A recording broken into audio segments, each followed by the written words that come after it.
Alright, guess it's just me today.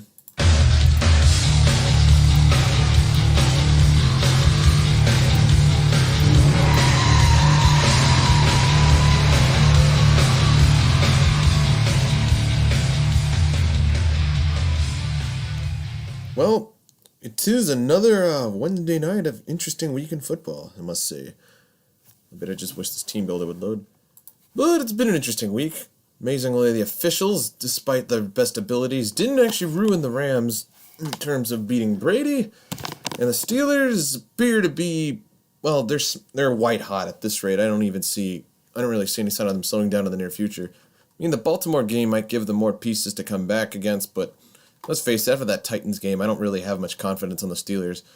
And the Packers got another benefit of ref ball. Oh, come on, load. And Rodrigo Blankenship decided to be the savior of Indianapolis this week. It has been interesting. Let me see if someone moves in the chart. Doesn't appear so. Where's everybody? Oi. Yeah, this is going to be kind of lonely. I shall await the arrival of a friend. Hey, there we go. Hey, we got someone. Finally, it's not just me trying to speak like a freaking 40s radio host. Did you already start? Yeah, it's already good to go. Okay. I just giving them a preface by just saying the interesting week. There was the Rams getting away with the final win on Brady. Rodrigo Blankenship kind of throwing a dagger, and Marquez Valdez-Scantling throwing a dagger in the heart of Green Bay. And the Steelers are hitting white-hot levels of, well, they're pretty good.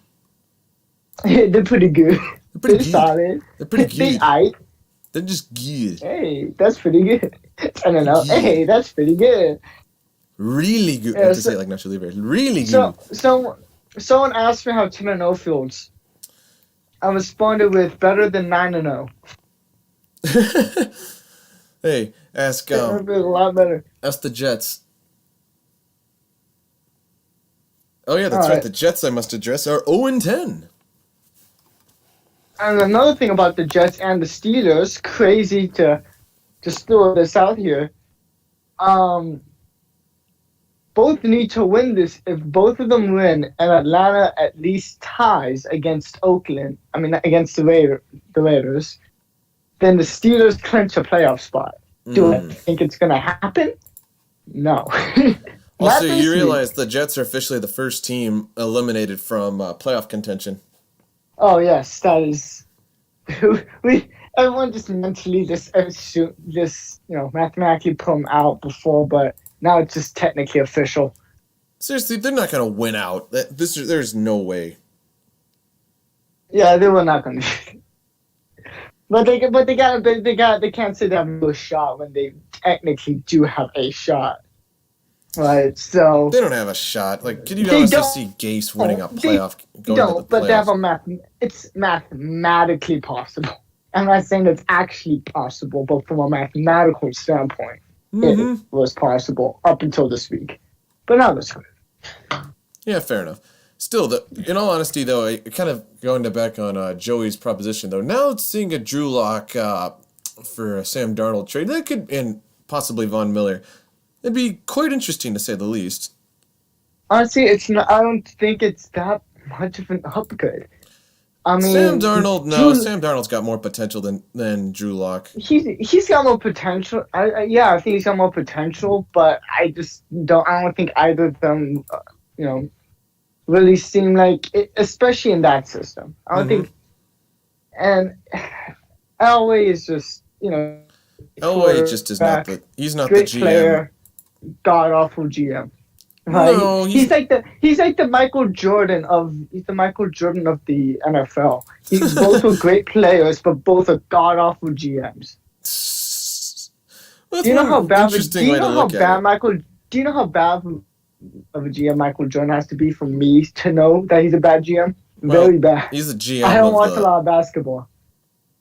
What is he? He's a GM of the Hornets, who literally just.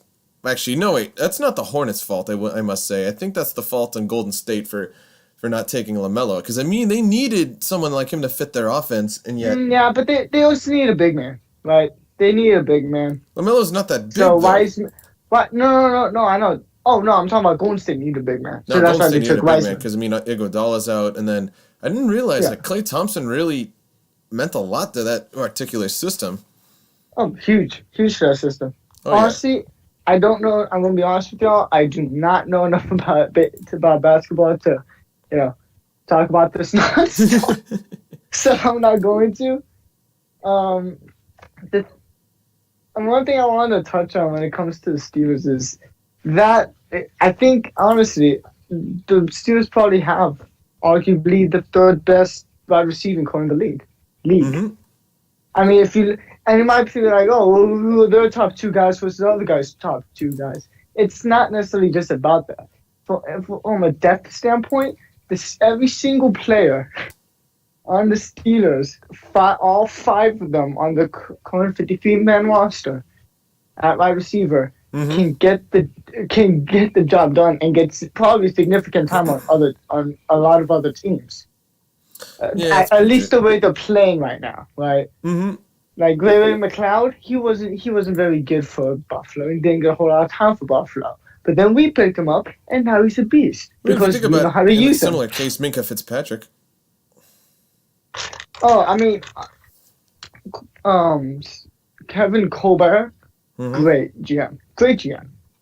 I mean, if you're talking about, especially he's perfect for the Steelers because the Steelers have always been about building through the draft, and and Colbert's a damn good in the draft. And now, does he not doing a lot during free agency or as much in trade as I would generally like? They've had probably the best 2 seasons in free agency out of anyone in the league. Oh yeah, getting Eric Ebron, great pick. Getting Minkah, great pick. No, Minkah was a trade. Oh no, Minkah was a trade. That's right for the. Yeah, and it was a mid-season trade last year. It was I think it was either a week or two after we found out Ben was out for the season. Colbert said, fuck it, we're trading a first-round pick for this Minkah Fitzpatrick kid that we wanted to draft a couple of years ago. And I think that I think that turned out good for both teams. Yeah, right? I can say so.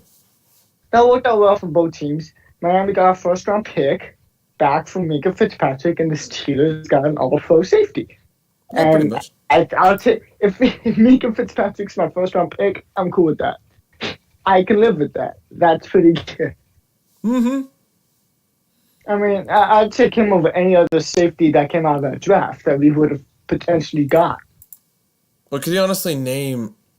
Actually, to be quite fair, I really don't really know how to compare him to. I haven't seen a free agent in such a long period of time that it's really... Well, I don't really know how to describe it. I mean, the Steelers have probably just been... There's no one who's benefited more from this kind of free agency. Well, I think the thing about the Steelers is the reason why you see a lot of players go to the Steelers, like a lot of players that don't generally have a lot of success, and they come to the Steelers and all of a sudden they're having all the success, but when they leave, they end up not being very good again. I think a lot of that is, the Steelers, they don't just draft players, and this is what makes them so good at drafting. They don't just draft players; they draft and develop the players. Well, because they probably have one of the best depth charts in the league, but also there's a way you build that, though, right? Like the fact that we've had great wide receivers ever since, Colbert was, took control as GM. There's a reason for that. Because we bring guys in, we develop them. Oh yeah. I mean, we've only had a few misses, right? And people get nitpicky with the misses too. I think it was not DeMarcus, but it was something Ayers, right?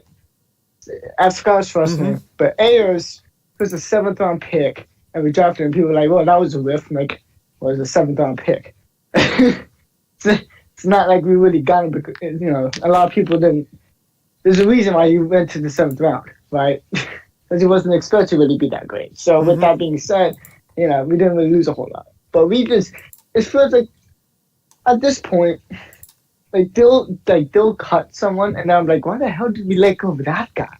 Oh, why would we do that? Why would we take this guy? Why wouldn't we go? At this point, I used to question it. at this point, I just let it happen. At that rate, Right? I mean, that's all you can really I do. always look like a jackass, right? A perfect example. When we released James Harrison, he ended up playing for I mean, at that Cincinnati. rate, I mean, I thought, like, he was why in the would you downward let go? spiral of his career, though. He was still solid though. I mean, he was solid. It's just honestly, there's no way he's really. He's played a lot. Like his last season in New England, I think characterized it. I mean, he played actually quite similar to really Bobby Wagner right now. Well, I mean, like James. Well, this is before, well before New England, years before New England. I think probably like 3 to 4 years. He was still before New solid his England. last 2 seasons with the Steelers, though. I mean, it wasn't Oh, I mean, surprising because how long had he been with at that rate with the organization? Like 8 or 9 years. The last year the Steelers really used him.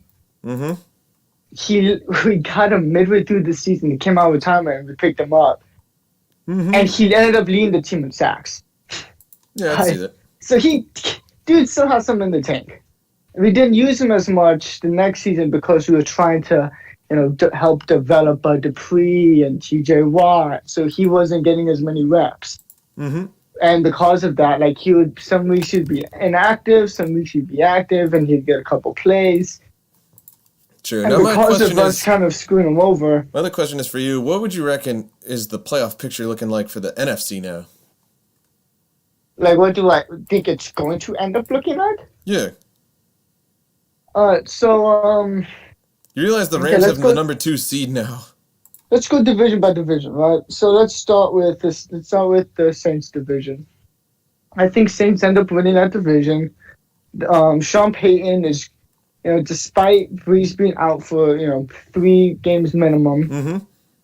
Mm-hmm. Despite that, Sean Payton's probably the best at making game plans for quarterbacks on the fly, and it showed once again, getting a win over a division rival. Who in the past, I know they're not that good. Well, I know that this year Atlanta's not particularly, great they're just a ship without a rudder more than anything. Well, the thing about Atlanta is they've always give the Saints some issues, right? They've given the historically Saints speaking. I mean, it's kind of like the Steve Spagnuolo Rams against the Seahawks. I mean, even during the Legion of Boom, Jeff Fisher It's like when it's one of those things where it's like, with the Steelers and Baltimore, even if one of those teams is clearly better than the other, it's still a freaking battle, right? That's just how that rivalry is in that division.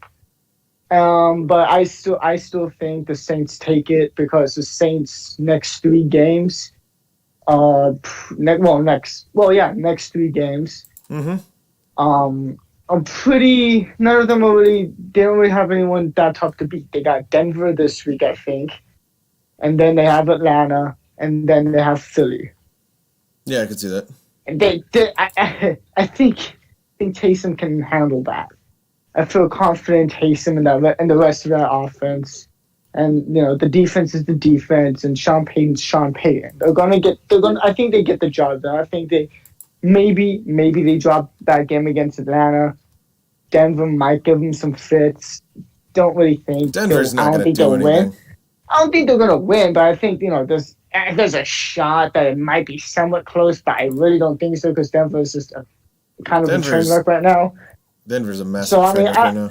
I think worst case, the only team that I can see really giving the Saints trouble is Atlanta, and the only reason I say Atlanta is because historically speaking, they give them trouble sometimes, and it is a divisional game, so it's going to be a battle. So I think worst case scenario in the next 3 games, maybe they drop 1. True. Now for the playoff picture, though, because you realize the Rams have the number 2 seed now. They are. That whole division's real to me. The NFC West? Yeah, the NFC West is just so weird to me. I honestly don't know if... I don't either. I don't know if they're all really good or if they're all really overrated. That's a good question, because the thing I can't tell. The weird thing is, because, the Cardinals went up and just got completely smothered by the worst defense in the NFC, which in the Seahawks, and yet we completely kicked the crap out of them. I don't understand how to really gauge the Cardinals yet, because we haven't faced them yet. I mean, all I gotta say is, you guys need to win out, because Seattle's got one more tough game left. And it's against you, I think, if I'm not mistaken. Seattle and everyone and the rest of the schedule from the rest of the year is a bunch of ass teams with losing records. So, and everyone's saying the Steelers' schedule is easy, but let Seattle's being one team with a winning record. Yeah, well, the thing is, like, actually, that is a good point. I mean, they got past the Cardinals the first time around, but then, or sorry, they couldn't get past the Cardinals the first time around. I'm not sure, because doesn't it kind of expose the Seahawks more than anything? I mean, honestly, both of those. I'm going to come out and it's obvious. The Rams are by far the most balanced team in that division. They have by far the best defense. I mean, we don't have the best offense. We at the Oh same no, time. you do not. Actually, now you that I have think the about third it, best offense. no. You have the Actually, because Seattle and the Cardinals are still ranked number one offense in the league. So the thing is go ahead, sorry. and so it's not like I'm saying that you guys are. I mean, it sounds bad when you say, oh yeah, it's the third best offense in that division. It sounds bad, but when you're comparing it against two of the top offenses in the league, it's not as bad as it sounds. True. If you really think about it, though, like what was I gonna say? Really considering it, though, I think I'm not sure if we consider it really balanced. I think we just have a pretty solid defense compared to everyone else in the league. I mean, the Cardinals defense isn't terrible, but it's just not great. They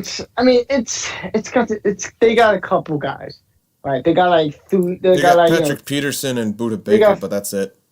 And Isaiah Simmons is starting to play better. Isaiah Simmons is playing better, and he's got a lot. And that kid's got a lot of upside. The Niners are a lost cause, and then Seattle. I don't know what to think though, because they've been pretty horrible up until that game against the Cardinals.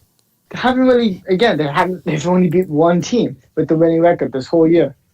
Only one team. With the winning record, 500 record. So, I mean... Maybe they peaked too early? I don't know what to think. I don't know. I wouldn't say they peaked too early or anything. It's just that it's hard to judge them, right? Because that defense is gone.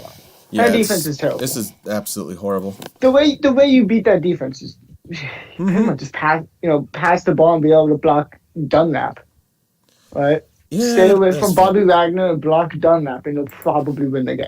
Mm-hmm. Not win the game, but you'll be able to move on that defense. But that's why personally, that's why as a Steelers fan, if I could pick any team that's, I guess you'd want to pick Seattle, but yeah. I do. I'd much rather play Seattle than I'd rather play Seattle than pretty much any of those other top teams.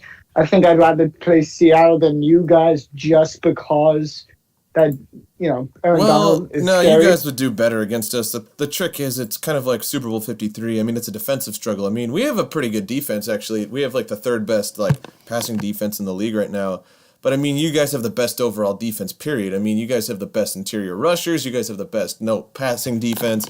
So, honestly, if the Rams, I don't even think we're going to make the Super Bowl. I mean, they could prove me wrong down the road, but I'm not going to be all, because I know for a fact I don't know. I don't even know what to gauge it, though, because I don't want to come off pretentious saying, oh, God, the Rams we have the second seed, we're going straight to the Super Bowl, blah, blah, blah. But the thing is, I mean, the NFC is kind of just to fuck. Mm-hmm. Let's be honest. There's a lot of, the thing about the NFC is, you're either really good or you're pretty goddamn bad. Yeah, pretty much. There's no middle. The AFC, everyone's just kind of like, yeah, they're solid. They're pretty good. And then there's, KC and, then there's, the juggernauts like KC, Pittsburgh, Buffalo, and I'll put Tennessee in there too. So you got those guys, and then, everyone else is kind of like, yeah, they're not bad. They're solid. Mm-hmm. Except for Baltimore. I will never underestimate Baltimore. They could literally be playing with a bunch of fucking backups, and I would still come in like I'm not guaranteeing a win here. They could dress the players from Alabama's current team in Baltimore Ravens uniforms, and I still wouldn't underestimate them. I'd still say it's gonna be a battle. And that's just out of respect, right? It's respect. It's out of respect because that team is going to fight. Harbaugh ain't going to just lay down like a bitch. I mean, I'm hearing rumblings that Harbaugh, if he doesn't make the playoffs, might get fired. And I'm like, no, dude, you can't fire Harbaugh. Harbaugh is Baltimore. Dude. Well, the real question is, though, how many failed opportunities has he had since he won the Super Bowl? Well, I mean, keep in mind, he hasn't always. A lot of it isn't necessarily his fault. First of all, the offensive coordinator is a big problem for them. He's had similar issues to the Steelers' offensive coordinator. The only difference is the reason you see the Steelers' offense playing better overall than the Ravens' offense is it's difference between quarterbacks, right? Quarterbacks and weapons, right? Ben, if shit's not going well, Ben takes control, and he takes control and he gets the job done. Yeah, fair enough. That's the difference. Lamar Jackson, he's not at that level right now. He's not. By no means am I saying he's a bad quarterback or anything. I'm not like one of those crazy fans that's like, but in fairness, Lamar Jackson sucks. we have to address it, though. I personally don't feel like... I'm gonna agree with you. I don't think he's bad, but personally, I just don't see it. I barely see him in an elite level. Like, he's nowhere near Mahomes, Wilson, Ben, or Drew Brees even. I mean, I think Ben at this point is a very... I'm starting to hear people talk about Ben in the MVP conversation. No, am I saying that I think that... No, I'm not saying I think Yeah, no, I know you don't. Going to win MVP. And that's not against Ben. That's just, from a statistical standpoint, which is probably the number one thing they look at, it doesn't look as good as it should, right? I mean, Ben, by no means... I mean, if you take it from the sense of what the award is, most valuable player, I would say Ben is in the conversation for most valuable player to his team. Right? Because without Ben, this team is not undefeated. Right? I mean, I was hearing people saying Ben was holding us back. I'm like, no. Ben's keeping us in games. Ben's keeping us in games. Ben hasn't been completely perfect, but at the same time, I mean... But he's been pretty damn good. I mean, he's 24 and he's touchdown to interception ratio is 24-5, right? It's damn near 5-1. And that pick that he threw, yeah, I mean, it wasn't the most beautiful thing in the world, obviously, but it was a Hail Mary, right? Like I can't. Okay, let's look at 3 of his 5 interceptions. Tipped at the line of scrimmage. The other 2 were Hail Mary shots. With the defense made a great play. Yeah, I can really probably only put 2 of them on. Right. And one of them was Ben's very first game back against the Giants, right? So I mean it's his first game fucking back from playing football in, roughly a year at that point. So I mean you can't really get on him for that. And he ended up having a good game after that. Yeah, I'd say so. The thing is, like, the weird MVP race is just such a fickle thing. Like, remember, week 5, everyone said, Josh Allen, you clear favorite going on right now, and yet, I mean, I'm not going to say he's been bad, but technically speaking... He hasn't played at that level. No, I mean, he kind of peaked. Now he's an example of someone who peaked too early. Well, I mean, I don't, as a Steelers fan, you'll hear some Steelers fans that will talk a lot of shit, right? The Steelers fans that talk a lot of shit about teams before they play them are the Steelers fans that don't know what the fuck they're talking about. And there are definitely those are the what people see as the Yinzer Steelers fans, right? The huge Yinzer Steelers fans are gonna go out and say, "Oh man, we're gonna fucking clutch Baltimore and all this shit and all that." I'm just like, hey, look, it's gonna be a hell of a game. Baltimore's gonna put up a fight. I don't like overlooking teams. That's just how I am. I'm conservative when it comes to that. I'm not gonna overlook Washington because they have a good record. I mean, Washington probably has the best defense in that division. I beg to differ. The Giants. The Giants. Giants got the pass defense. I think when it comes to passing, actually, the pass rush. No, because they have a good amount of. They got that guy Isaiah Simmons from in the draft. I think what is it like 3rd overall? Who? Isaiah Simmons. No. I was talking about the Washington. Oh right. You're thinking about Chase Young. Think about Chase Young. Mm-hmm. He was number 2. Yeah. I mean, Oh, because he's Washington had has very Chase healthy Young and Montez Sweat. They got Chase Young, Montez Sweat, and other guys are playing out of their minds right now. Bostic, he was the Steeler. He didn't do that great Alex on the Smith Steelers. is making a good comeback right now too. See, and I think, I don't want to pull against the guy. I have to address something, in that the Bengals are really making me hate them for ruining Burrow's potential. The thing is, I wish they would be fined for that, because the thing is, if you think of every notable rookie in the past season, I mean, whether it be Carson Wentz, Carson Wentz, I'll get to him in a second, but whether it be Ryan Tannehill, Jared Goff, Marcus Mariota, Derek Carr, Russell Wilson even, I mean, the thing is, I hate it when teams. Well, the thing is, because they just chuck him out there because they felt like, oh, screw it. Had they kept Andy Dalton, they would have at least given him a leg to stand on and given him a little bit of. Not a great like not a great word. A leg to stand out. Yikes. Sorry. It was there. I had to lay that in. But I mean, I'm just saying, of all Jersey knows the pick, why would you pick 9 for the Bengals? It's just it's like you're tempting fate, right? And granted, he played college with that number, so I get that. But I saw him at number 9, I'm like, geez, that's not what you want to see. But I mean, I'm like, the thing I hate it when teams think that, we got a low pick, we need to get a quarterback.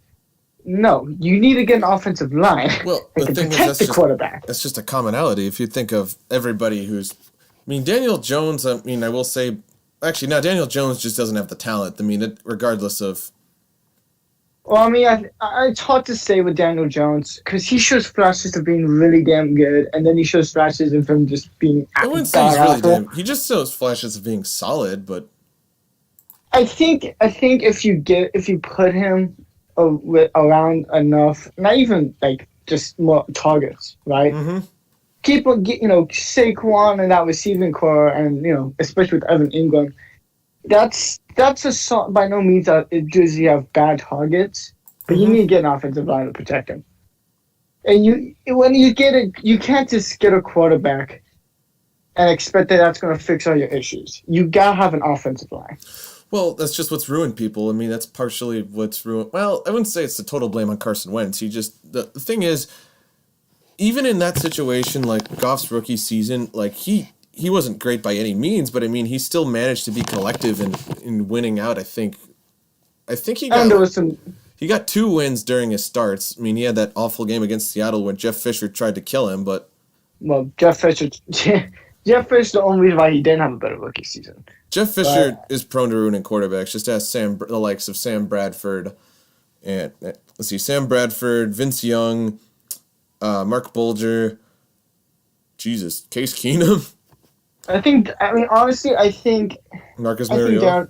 I think Daniel Jones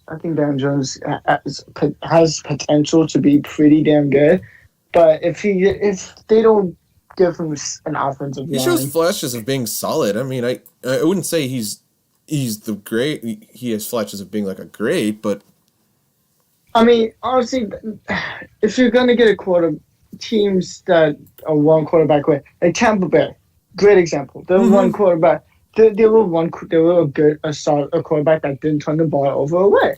Well, the problem because they had all the pieces. The problem with them is that they just. Well, I mean, I couldn't really blame them because Jameis showed a lot of promise coming out of college, but obviously he ended up going 30 for 30. I mean, yeah, but it's hard for me. The Arian system is a tough system.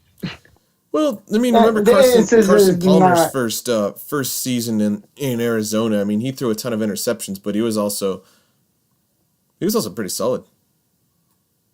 Oh yeah, but I mean, Arians is damn good when it comes to quarterbacks, right? Mm-hmm. He's coached for Andrew Luck. He's coached Big Ben. He's coached a lot of these all-time great QBs. Mm-hmm.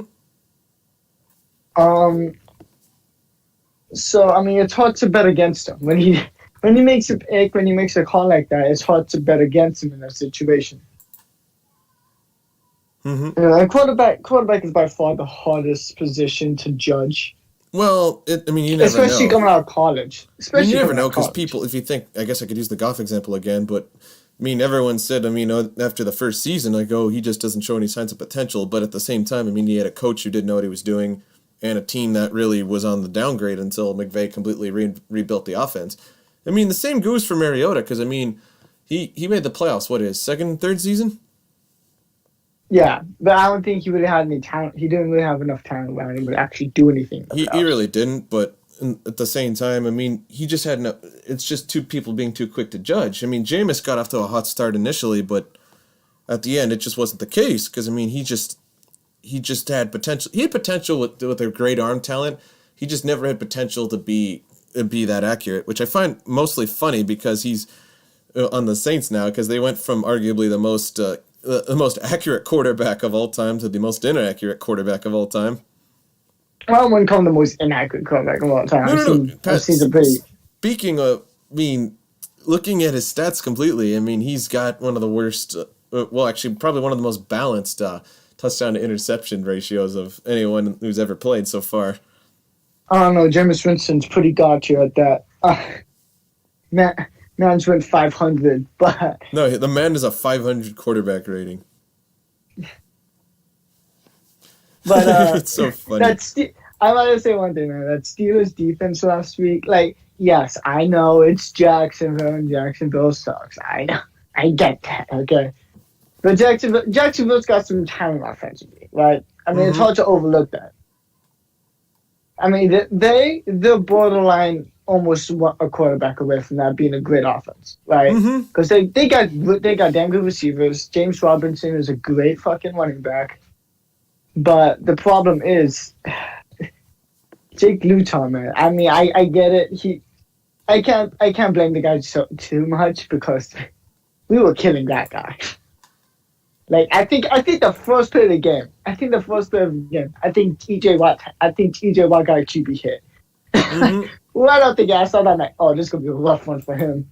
He threw 4 picks, and there were 2 other dropped interceptions. I probably would have been pick 6.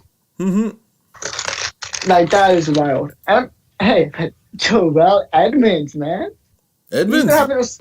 He's been having a good season, very quietly though, because he's not making splash plays. That's always been his thing. That's always been my number one thing against Edmonds is that he doesn't make the splash plays. He made a couple of really nice interceptions this week. The Steelers only had 2 different players to get interceptions, and we had 4 interceptions. Yeah, pretty much.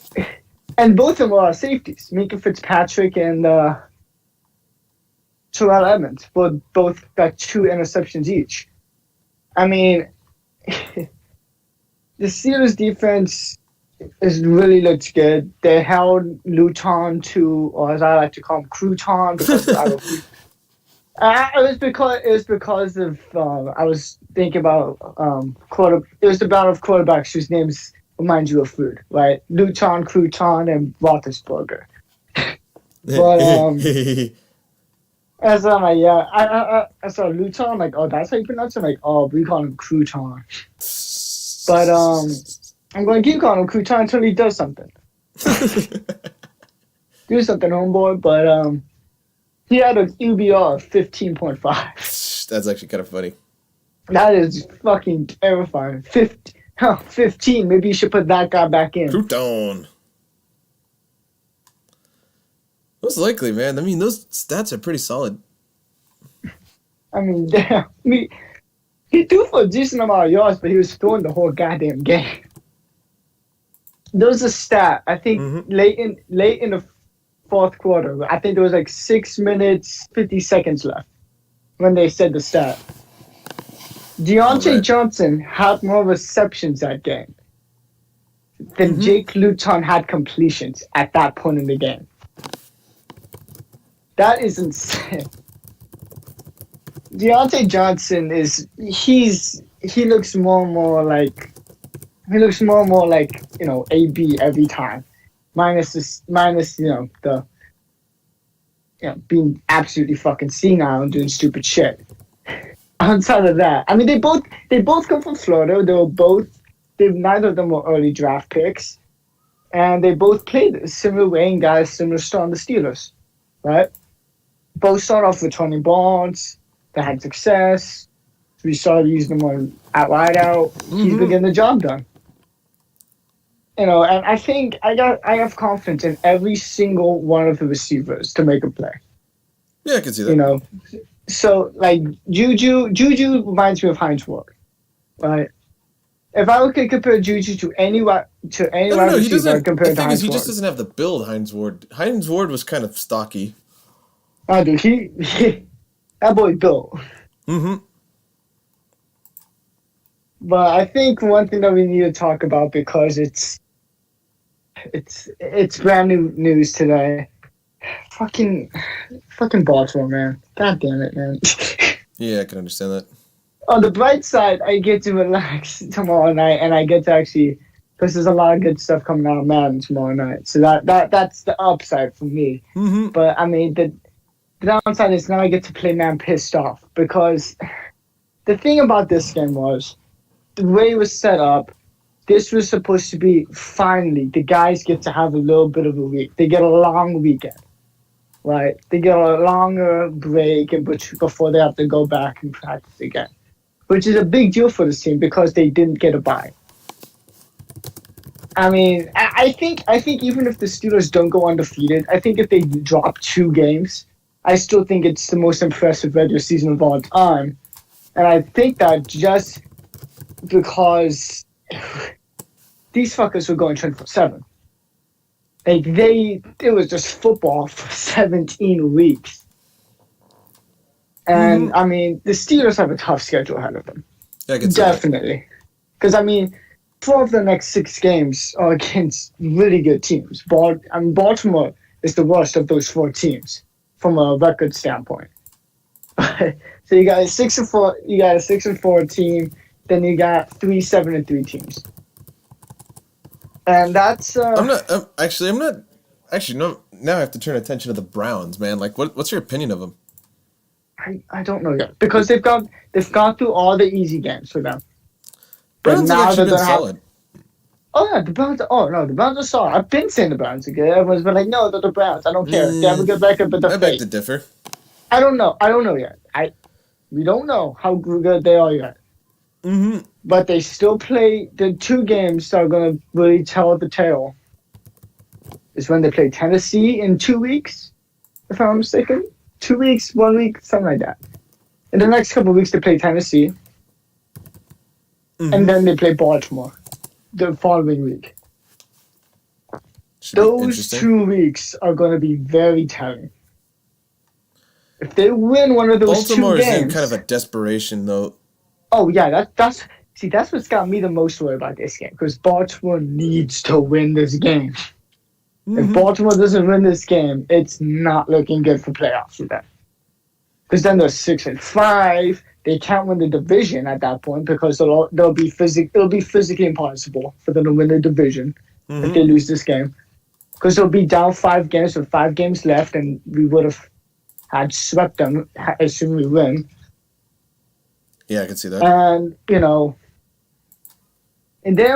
and granted, they only have one, but they do only have one more tough game left, and that's assuming Cleveland's legit.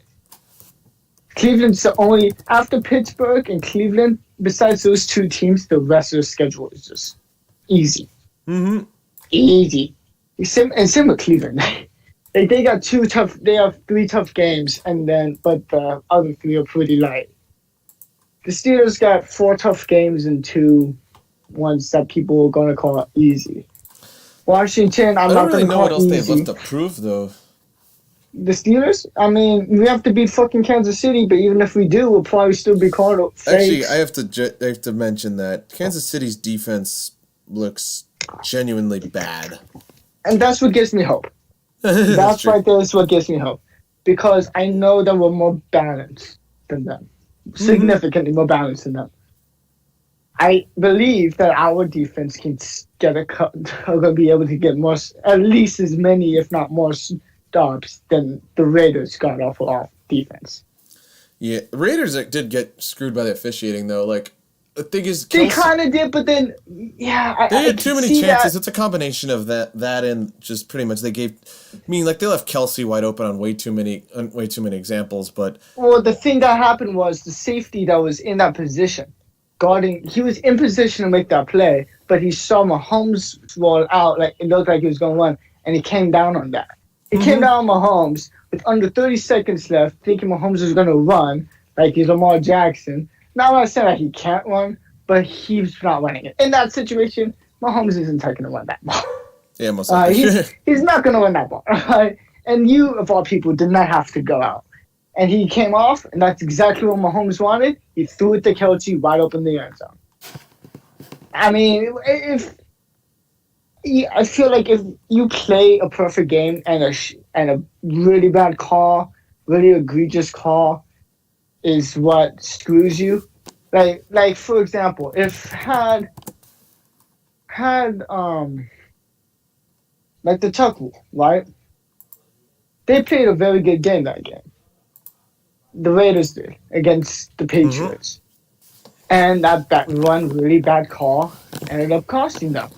Yeah. Oh, well, yeah, the Tuck. Actually, now that you mentioned it, the Brady thing against us, though, that was another Tuck. That Tuck Rule 2.0.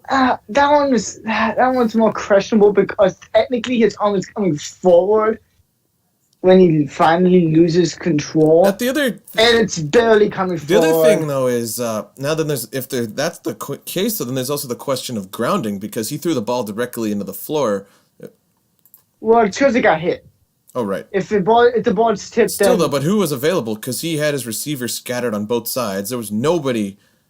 It's hard to. I mean, who knows how deep he throws it? Who knows what? It's too hard to try to figure out who you're throwing it to in that situation based off the camera angles I saw. Mm-hmm. You know, so I mean, I think. I mean, the more you look at it and the closer you look at it, his arm does come forward a little bit before the ball comes out. So I guess, yeah, it's an iffy call, right? It's a sketchy one, but I think it was probably in that situation the right call when you really look at it, but that could have gone either way, honestly. I'm surprised they called it incomplete on the field. I thought they would. If they would have called a fumble on the field, that's not getting reversed. There's a few cases. I mean, the thing about plays like that is whatever gets called on the field, that's what it's going to end up being, even if you review it, more than likely, because it was so close. You're not going to be able to find undisputed evidence, which is what you have to find in order to overturn a call, is undisputed evidence. And it was too close to change that play. Someone would have been up in arms like, well, they won because of this. Granted, was I pissed off? Did I initially think it was a fumble? Yes. But I mean, I was pulling for the Rams. Because I want Tampa to lose, because Tampa worries me. Teams with the defense worry me a little bit, and that's just because that's just our strong suit. So teams like Buffalo, they worry me a little bit, but not too. I mean, I'm not, saying, oh yeah, we're winning that game no matter what. But I think if we're able to run the ball in that game, we'll win that game. But if we can't, then it's going to be then it's going to be a tough one because it's going to be snowing. I mean, snowing. I mean, it's going to be December in Buffalo. It's not going to be sunny shine. It's not going to be clear skies. All right, it's going to be snowing. I can pretty much guarantee that. So we're going to have to be able to stop the run here, and we're going to have to run the ball more consistently. Connor's, higher up on certain statistics than I would think. At this point, especially after the past couple of weeks. I mean, he's top 5, if I'm not mistaken, in rush yards. But let's talk a little bit about yearly awards, right? Um, who do you have right now for MVP? What was that? Oh, for Julio? Who who do you have right now for MVP? That's a very good question, though. I mean, Mahomes isn't real. I mean, I'm not gonna say he's bad. I mean, he's still playing at an elite level. Yeah, I sorry. mean, Mahomes statistically is the best quarter is playing the best right now Mm-hmm. of quarterbacks. But one could also make one could really make the case for Alvin Kamara because he leads Actually, the now that you league speak of in it, Alvin all-purpose Kamara has been the yards. best piece on the Saints offense for quite a while now. I mean, he had a down year last year, but I mean, he had injuries or passing a lot, so it's hard to really knock him on that. But I mean, if a non-quarterback wins MVP this year, it'll be Alvin Kamara. If a QB does, as of right now, my bet is probably Patrick Mahomes. I honestly don't even think a QB would get it this year, though. Well, if a QB doesn't get it, then it's probably going to be Kamara, unless Dalvin Cook or Derrick Henry I end don't up just get that. I don't passing get him that up. vibe from Dalvin Cook. Kamara, at least, when the offensive line just completely collapses. I mean, Well, the thing about Alvin Kamara is he leads the league in all-purpose yards. just as a dual talent. I mean, he's got great hands. He's good as a bigger receiver, and I mean, he's got incredibly fast. You could put him out wide. You could put him in the slot, and he'd have success. I mean, Alvin Kamara could probably be a starting slot receiver on probably quite a few teams. Yeah, I mean, I don't really can't think of a running back. I mean, Derrick Henry is incredibly fast. He's incredibly tough, and he's really good at carrying defenders. But seriously, I mean, I completely agree with that thought. I mean, Kamara is just such a great all-around threat. Yeah, I mean, the only other running back that you can really compare him to, from what he brings to the field, kind of a thing, is probably just CMC. I can see that. I don't really think of anyone else who really compares to it. I don't know. It's hard to. It's hard for me to say if a QB wins it, I mean, right now it's Mahomes. If it's not a quarterback, right now it's Kamara. And, well, that's a good question. Anyone on the defensive side you could really see? No, defensive players aren't winning that shit. Malcolm Like Smith won Super Bowl you MVP. you'd have to be you well, yeah, that's different. Super Bowl MVP and league MVP. I mean, you'd have to completely go off. Like you'd have to be breaking like all-time season record and multiple of them, and QBs would be having to have kind of an ass year, So I mean, I don't see a defensive player winning it anytime soon, probably, especially with how offensive focused this league is right now. Mm-hmm. I mean, the best shot a defensive player has to do it would be a pass rusher. A pass rusher has the best shot. Yeah, An outside linebacker, defensive end kind of guy. who do you That's your see best going shot. for it, though, is the question. I mean, right now, Vegas is Hmm. odds for defensive player of the year. Vegas has T.J. Watt number one. Those other people, I mean, Again, I'm a serious fan, right? And I was pulling for TJ Watt last year for defensive player of the year. But I mean, you can really make a case for him because, especially right now, the difference between last year and this year is last year he had to compete with a cornerback. the only a other person I DB. could see would be probably what's his name, Abrams on the Raiders. I mean, he's been a good defensive piece. I mean, right now, I think it's a three-man race for Depoy. Yeah, fair And enough. the three men are Aaron Donald, T.J. Watt, and Myles Garrett in no particular order. Donald's been, I don't know, Donald's been productive. It's just that no one makes any calls in his favor, though. It feels I mean, Well, I mean, he's the TJ most Watt's triple team getting guy in the tackled. league, so he's never able to do anything. Yeah, I mean, guys like TJ Watt and Don, at this point, the offensive linemen tackle him. TJ Watt over Donald? And they don't get caught. Yes, because the sack difference isn't. Hold on. Let me actually read off some stats real quick regarding the two. Hold on. Let's see. Okay. QB pressures. TJ Watt is in first, and I should do that right. Okay. Let's I see. think this is better. TJ Watt right now is by far in first when it comes to. Aaron Donald has the same amount of sacks as TJ. TJ doesn't have any forced fumbles. He doesn't have Donald any has 3 forced fumbles, 9 sacks. TJ Watt has more tackles than him, but he's got more. TJ Watt also leads the league in tackles for loss. TJ Watt is by far leading the league in quarterback pressures, and it's not close. Like he's got 40. The next closest has 30. Okay, that's and I mean the two. Bud Dupree has as many quarterback pressures as Aaron Donald this year right now. They both have 26, and TJ Watt has 40. QB hits, TJ Watt also leads the league in. Yeah, I can see that. Oh my God, against Baltimore, he got 5. Yeah, TJ Watt don't mess around, man. That man is scary.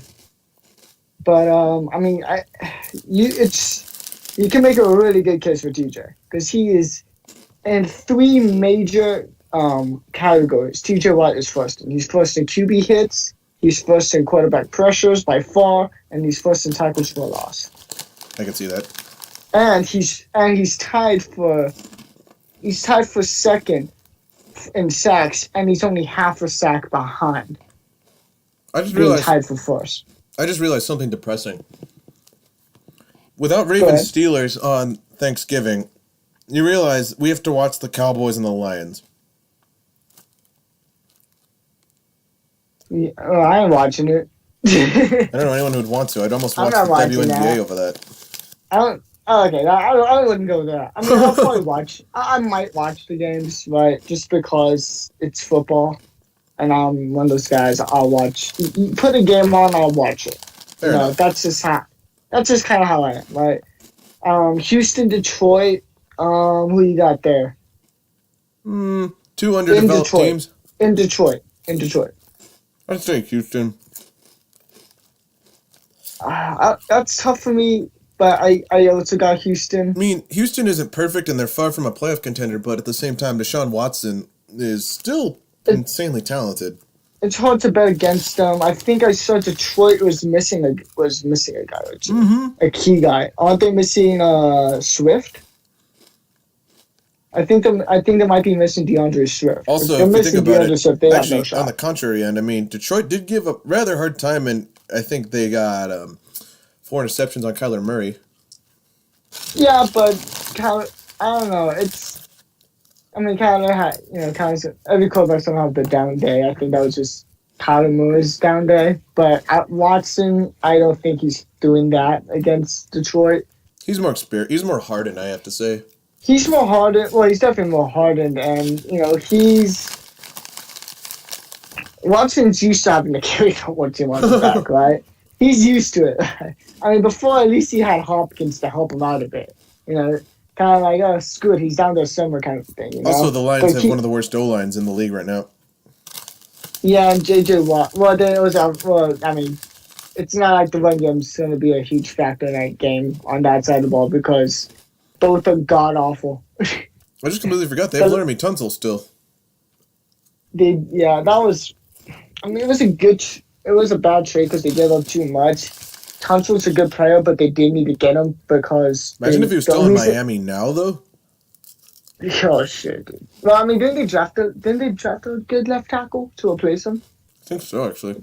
I think they drafted him with the pick they got from the Steelers. That's right. Didn't they get a first-round pick for Minka? They got a first-round pick from Minka, and they had 3 first-round picks in this last draft. They had their first-round pick, they had the Steelers' first-round pick, and they had Houston's first round pick. We And they have two. Houston's first round pick this year, which is scary Hey. because they got another top 5 pick. And Do you that's want to laugh at Houston? really Do you good. want to laugh at Houston some more? They gave us 2 second-round picks for Brandon Cooks, who coming off of IR. Honestly, it's hard. It's really hard for the problem that Houston's in. They're in a rebuild, but generally in a rebuild, you want to try to draft your way out of it. In a rebuild, you generally don't trade your picks, especially. You trade 4 picks. Bill right? O'Brien- You trade 4 picks. I don't understand his logic when he's trying to find he tried to, well, I mean, he's gone now, but he tried to find such easy fixes for really stupid trades that he created himself. I mean, for one thing, Well, going a lot of from it was ego. DeAndre Hopkins to Brandon Cooks is like going from a Corvette to a Geo Metro or like a Toyota Corolla. I mean, that is such a massive difference in talent. I don't see how you can justify that. And why would you shell out 2 second-round picks for that is the question. Talking about cars and awesome. I know they would never do it. All right, this would never happen, but it would be an awesome commercial. What if, because Jeep just released a new, they just released a new Broncos.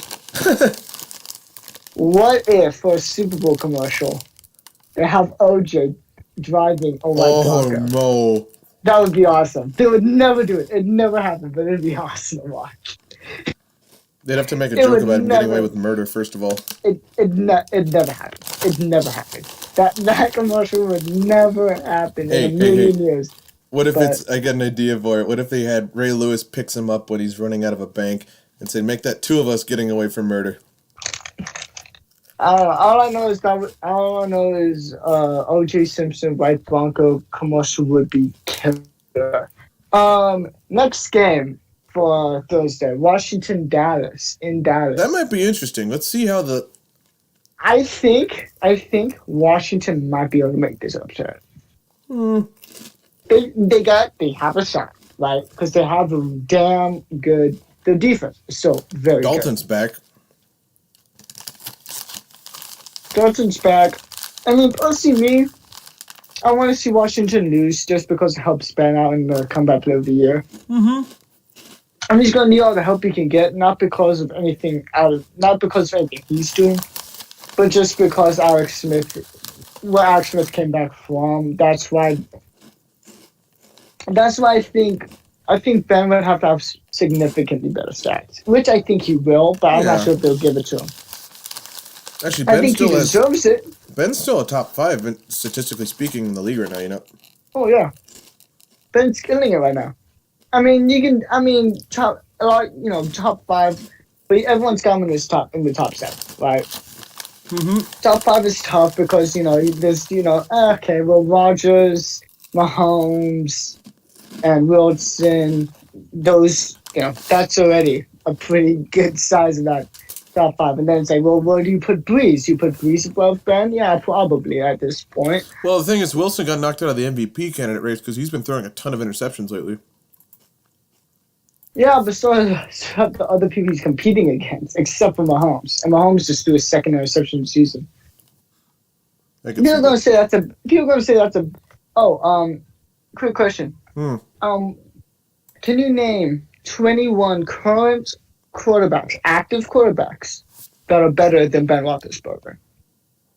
21 better. Can't name 5, let alone 21.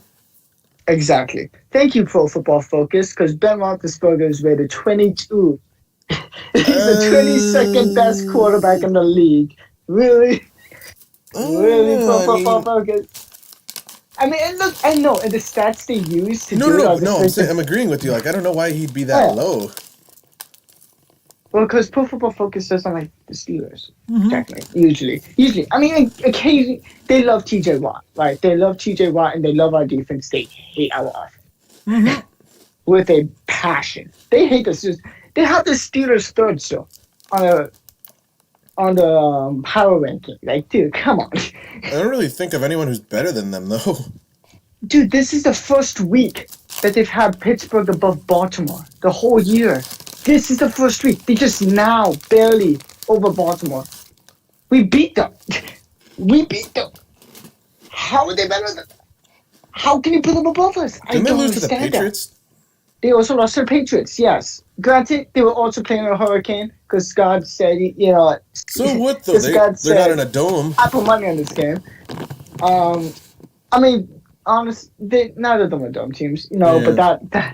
Anyway, that downpour is tough to I throw in. ruined it though because then Lamar couldn't grip the ball anymore. You can't get the ball. Now they get the receivers. Now they get Anyway, the center. Oh, that's a big thing. The players. Do you want to hear the players for Baltimore who are currently on the COVID list for them? nah. I'll check it a little later. Big, Bruce, there's some big name. I think we gotta cut it short, man. We hit the hour. All right, can I just get one quick last thing in? Sure, hit it. The players who are currently on the COVID list for Baltimore are the top two running backs on the team, J.K. Dobbins and Mark Ingram. Starting defensive tackle, Brandon Williams. Starting outside linebacker and Pro Bowler, Parnell McPhee.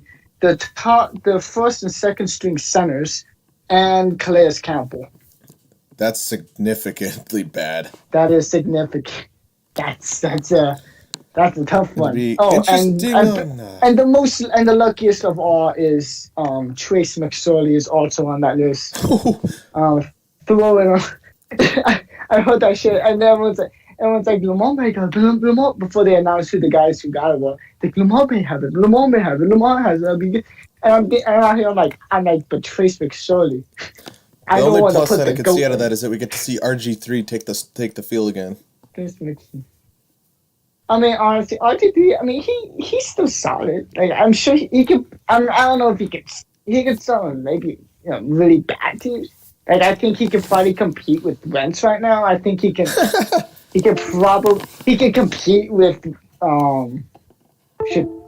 with the situation with Chicago with Nick Foles and I don't know who the fuck's starting anymore for that team. It's Foles still. Trubisky's never going to see the starting job again. Everyone's just saying, put Trubisky back in, put this guy in, put that guy in. Sure. Boom. All right. Like, Bruce, I got to end it, man. All right, man. Have a nice Thanksgiving. You too, man. Thanks. All right. If all